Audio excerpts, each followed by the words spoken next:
তোমার চা। টেবিলের ওপর ঝুড়িতে ফল রাখা আছে, ওগুলো নিয়ে যাবে। কেন?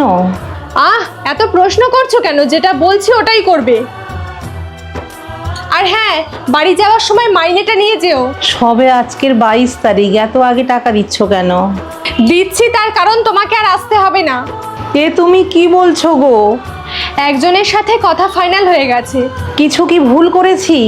তাহলে আমাকে না জানিয়ে অন্য লোকের সাথে কথা বললে কেন?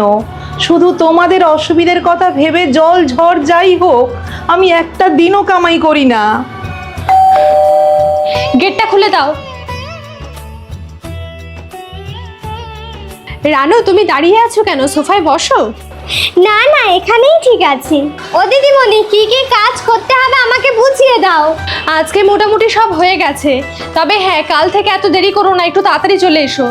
আগের দিন এসে দেখলুম একটা ছোট বাচ্চা খেলা করছে, ওটা কি তোমার মেয়ে? হ্যাঁ গো, গুড্ডির দেখাশোনা মালতী মাসি করবে। সে আবার কে? ইনি আমাদের খুব বিশ্বাসী।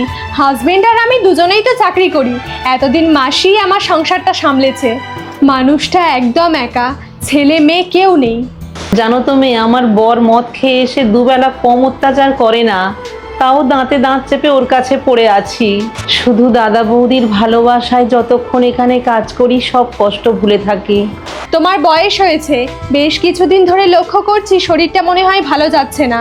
মুখে কিছু না বললেও চোখ মুখ দেখে তো বুঝতে পারি, সেই জন্যই ওকে রাখলাম। আমার কত সৌভাগ্য, তাই তোমাদের মতো মালিক পেয়েছি। আমরা কেউ না গো, আসল মালিক তো ওপরওয়ালা। যখন প্রেগনেন্ট ছিলাম তুমি ঠিক আমার মায়ের মতো খেয়াল রেখেছো। এক গ্লাস জল পর্যন্ত নিজে নিয়ে খেতে দাওনি, সব কিছু আগের থেকে হাতের কাছে রেডি করে রাখতে। তোমার মনে আছে, একদিন রাত 10টা বাজে তোমাকে শুধু বলেছিলাম টক টক কিছু খেতে ইচ্ছে করছে, অত রাতে সঙ্গে সঙ্গে বেরিয়ে পড়েছিলে। ফুচকা দোকান খুঁজে ঠিক কিন্তু আমার জন্য কিনে এনেছিলে। মনে নেই আবার?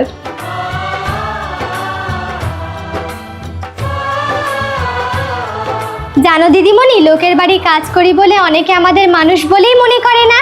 যাক, আসি গো।